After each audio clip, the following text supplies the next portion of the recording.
Cricket के fan loyal होते हैं, लेकिन क्रिकेट की टीम जो होती है वो लॉयल्टी नहीं दिखाती है। हर साल हमें इस बात का एहसास तब होता है जब ऑक्शन आता है, जब रिटेंशन होता है, और इस बार फिर यही एहसास हमको हो रहा है क्योंकि आईपीएल की टीमों ने बता दिया है कि गुरु पैसा जितना चाहिए उतना दे देंगे, लेकिन अगर परफॉर्मेंस नहीं हुई तो हमको घंटा फर्क पड़ता है तुम कितने साल हमारे साथ खेले हो। हमको घंटा फर्क पड़ता है कि तुमको पाने के लिए हम कितना दूर तक गए थे, और यही आज हुआ है। खबर आई आईपीएल के रिटेंशन को लेकर कि कोलकाता नाइट राइडर ने आईपीएल के इतिहास के तीसरे सबसे महंगे खिलाड़ी वेंकटेश अय्यर को रिलीज कर दिया। वही वेंकटेश अय्यर जिनके लिए विनिंग कैप्टन श्रेयस अय्यर को छोड़ दिया गया था, वही वेंकटेश अय्यर जिनके लिए पैसों की सीमाओं को लांघ दिया गया था, वही वेंकटेश अय्यर जिन्होंने पिछली बार सेमीफाइनल में फाइनल में अर्धशतक बनाया था और केकेआर को चैंपियन बनाया था। वैसे अय्यर अकेले नहीं गए हैं, वेंकटेश के साथ साथ केकेआर ने 11 साल तक टीम का हिस्सा रहे रसल द मसल को भी रिलीज कर दिया है। हमको तो लगता है रसल को इस बार कोई खरीदा और वो केकेआर कोई ठोक दिए तो दिलचस्प हो जाएगा देखना, क्योंकि रसल का छोड़ना शॉकिंग है। रसल और नरेन ये केकेआर की पहचान रहे हैं, और उसमें से रसल को छोड़ना, I mean for me it's shocking.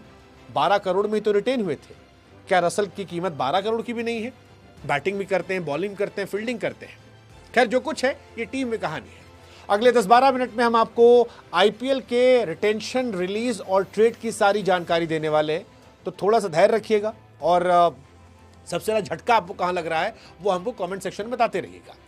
कहानी जो झटकेदार हमको लगी वो थी चेन्नई सुपर किंग के पथिराना को छोड़ने की। बेबी बॉय, धोनी का बॉय, वो लड़का जिसे धोनी ने पकड़ा, तराशा, निखारा, वो जिसे हम मलिंगा कह रहे थे, चेन्नई सुपर किंग ने उसे छोड़ा, और वो पथिराना अब सीएसके का हिस्सा नहीं है।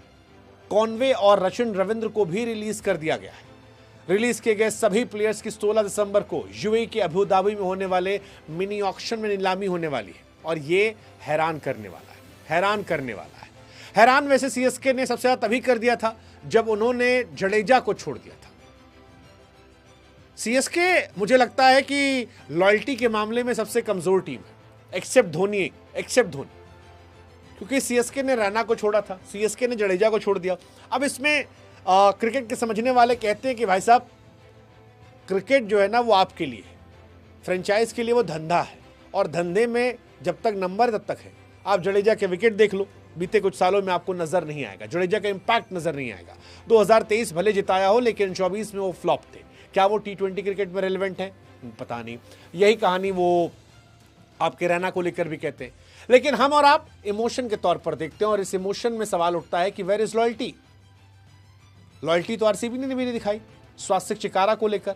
वो चिकारा जिसे यूपी में जबरदस्त खेलने के बाद लिया गया था, वो चिकारा जिसे आरसीबी में रखा गया और आरसीबी में लड़कों को लगता है कि शायद खेलेगा, वो चिकारा जो विराट भैया विराट भैया विराट भैया कर रहा था और फिर 1 मिलियन फॉलोअर मिल गया, वो चिकारा जो आरसीबी के जीतने के बाद कई पॉडकास्ट में आरसीबी के नाम पर फॉलोअर चला गया, लेकिन चिकारा को खिलाया नहीं गया, और अब चिकारा को भी रिलीज कर दिया गया। रिलीज राजस्थान ने संजू सैमसन को भी कर दिया है, सब कैश डील पे चल रहे हैं। सवाल है कौन रिटेन है, कौन रिलीज है, ये अब आपको बताएंगे हम, क्योंकि आरसीबी जो चैंपियन टीम है, डिफेंडिंग चैंपियन, उसने 8 खिलाड़ी रिलीज कर दिए, और ये बहुत बड़ी बात है। आईपीएल ऑक्शन के लिए आरसीबी के पास 16.4 करोड़ रुपए बचे। पंजाब और गुजरात ने 5-5 खिलाड़ी रिलीज कर दिए, इनके पास भी ठीक ठाक पैसे बचे। मुंबई, उसने 8 खिलाड़ी रिलीज किए। भाई साहब तेंदुलकर को ट्रेड कर दिया, मतलब अर्जुन तेंदुलकर, जिनको लोग मान रहे थे कि सचिन तेंदुलकर के कोटे का एक परमानेंट हिस्सा जो है वो मुंबई में है, उनको भी ट्रेड कर दिया गया। 8 खिलाड़ियों को रिलीज, कई खिलाड़ियों को ले भी लिया गया, शार्दुल ठाकुर, रदरफोर्ड, मयंक मार्कंडे, उन्हें जोड़ लिया गया। हाँ, अर्जुन तेंदुलकर लखनऊ जाएंगे। मुंबई जो है उसके पास पर्स बचा है, लेकिन कम है। हालांकि मुंबई की टीम सॉर्टेड है, मुझे लगता नहीं कि उन्हें बहुत कुछ ऑक्शन से खरीदना है। सनराइजर हैदराबाद, उन्होंने तो भाई पूरा एकदम लॉटरी खाली कर दिया, जबरदस्त पैसा बचा लिया। शमी को छोड़ दिया। एसआरएच के पास फिलहाल 25.5 करोड़ बचे, बहुत बड़ी रकम है। दिल्ली कैपिटल ने 6 खिलाड़ी रिलीज कर दिए, फरेरा को ट्रेड कर दिया, दिल्ली के पास भी लगभग 22 करोड़ बचे हैं। लेकिन सबसे ज्यादा बदलाव केकेआर ने किए, 9 खिलाड़ियों को रिलीज किया, that's huge. Moeen Ali, de Kock, Gurbaz, Mayank Markande, I mean huge. ये बहुत बड़ी कहानी है। सीएसके जडेजा को रिलीज करना, सैमसन को जोड़ना, फिलहाल सबसे ज्यादा पैसा सीएसके के पास है, 43.4 करोड़ रुपए है। 7 प्लेयर को रिलीज किया है आरआर, उनका 16 करोड़ रुपए। अब अगर बात की जाए बड़े खिलाड़ियों की जिन्हें रिलीज किया गया, तो सबसे बड़ा पैसों के हिसाब से नाम जो है वेंकटेश अय्यर का है, खराब प्रदर्शन था, निकाल दिया गया। सेकेंड जो है वो रसल का है। संजू सैमसन का रिलीज जो है वो बहुत तगड़ा है।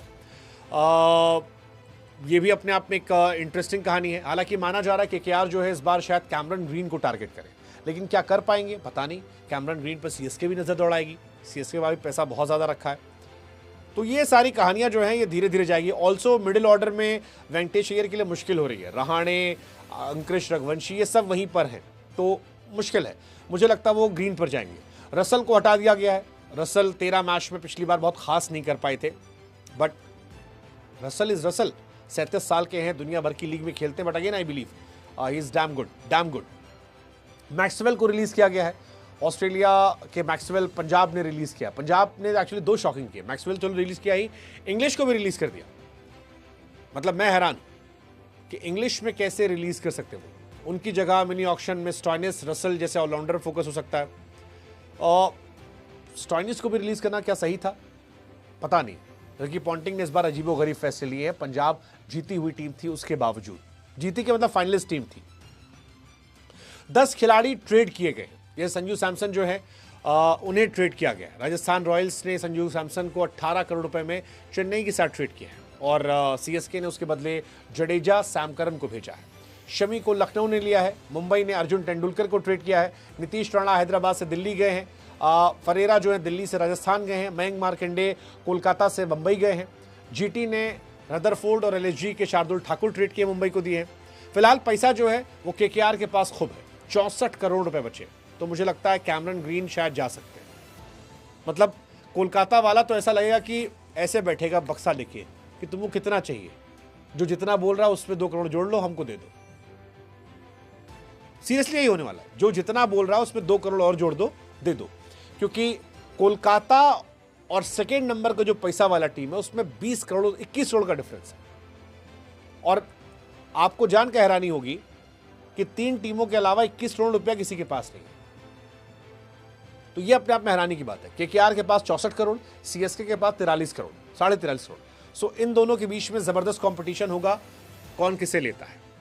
एसआरएच 25 करोड़ है। हालांकि अगर वो भी क्लासन को छोड़ देते तो भी माला माल होते, बट छोड़ा नहीं उन्होंने। एलएसजी के पास लगभग 23 करोड़ है। डीसी के पास 22 करोड़ है।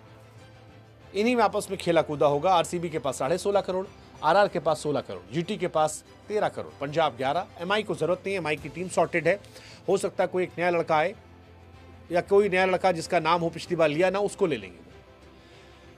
केकेआर के साथ हालांकि दिक्कत एक और भी है। केकेआर के 13 स्लॉट खाली हो गए, तो 13 स्लॉट भरना यानी बिल्कुल फ्रेश टीम हो जाएगी। मुंबई सॉर्टेड है, 5 खिलाड़ी भरने हैं, तो 20 लाख, 40 लाख, 30 लाख में ले लेंगे वो। आरआर के 9 स्लॉट बाकी हैं। एलएसजी के 6, जीटी के 5, डीसी के 8, एसआरएच के 10, आरसीबी के 8, पंजाब के 4, सीएसके के 9। ये पूरी कहानी जो है मोटी मोटी टीम की आई है। अब आप बताओ इसमें सबसे शॉकिंग किसके लिए था? मेरे लिए सबसे शॉकिंग इसमें क्या रहा होगा? रसल चलो ठीक है, बूढ़े हो गए। सैमसन कॉम्बिनेशन, नीतीश राणा इधर जाना। आप बताओ सबसे ज्यादा शॉकिंग आपके लिए कौन सा नाम है जो आपको लगता है यार कि ये हटाना? जॉश इंग्लिश का नाम मुझे थोड़ा सरप्राइज करता है कि आप इंग्लिश को कैसे छोड़ सकते हो। स्टॉइनिस भी छोड़ना बेवकूफ़ी लगता है मुझे। रदरफोर्ड ठीक है, नहीं चल रहे थे, बट रदरफोर्ड अगेन बहुत सस्ते में चले गए हैं। मुझे लगता है वो भी एक अच्छा नाम है जो इजीली चला गया। कैमरन ग्रीन पे लोग बहुत पैसा लगाएंगे, लेकिन मुझे लगता है कैमरन ग्रीन इतना भी नहीं चलते यार। इतने बड़े भी प्लेयर नहीं है वो, मतलब बहुत टाइम से फ्लॉप रहे हैं, लंबे समय तक गायब रहे हैं। आप इतना लंबा समय उन पर नहीं लगा सकते हो कि आप जाओगे। Let's see, I am sure कुछ ना कुछ सोचा होगा। सबसे सॉलिड टीम कौन सी लग रही है? मुझे एक मुंबई अच्छी लग रही है। पंजाब थोड़ा सा डाउटफुल लगने लगा है मुझे कि अब क्या है। सीएसके सॉलिड लग रही है, ऑलरेडी सॉलिड टीम है। संजू सैमसन को लेकर काफी सॉलिड टीम बन चुकी है, और इसके बाद कुछ और प्लेयर आएंगे तो काफी ज्यादा सॉलिड हो जाएगी। वेंकटेश अय्यर अगर सीएसके को मिल गए, मुझे लगता है एक तो सीएसके का भला हो जाएगा। अगर वेंकटेश अय्यर 4-5-6 करोड़ में बिके और सीएसके ने खरीद लिया, trust me, CSK is gonna be a very solid team, because Venkatesh Iyer is a good player. ज्यादा पैसा देके उनका दिमाग खराब कर दिया गया था, थोड़ा कम पैसा होगा तो अच्छा खेलेंगे। मयंक मार्कंडे अच्छा चॉइस है। लेट्स सी, आप बताओ कमेंट सेक्शन में आपकी फेवरेट टीम कौन सी लग रही है इस आईपीएल। मुंबई, सीएसके, 2 नाम तो मैं दे रहा हूं, मुझे लगता है ये सॉलिड टीम है। दिल्ली अच्छी टीम है, अगर दिमाग खराब नहीं हुआ कैप्टन देखना होगा। केकेआर को I want to look because Rahane फिर से कैप्टन होंगे, it's gonna be interesting choice. KKR का क्या होता है। हैदराबाद क्या पुराना मैजिक दिखाएगी Abhishek Sharma, Travis Head? Well, you never know. बताओ कमेंट सेक्शन में आपकी फेवरेट टीम कौन सी है और सबसे शॉकिंग रिलीज आपकी नजर में कौन सा है, और क्या लॉयल्टी मैटर करती है? I don't think so. हम इमोशनल होते हैं, पैसा लगाने वाले लोग नहीं।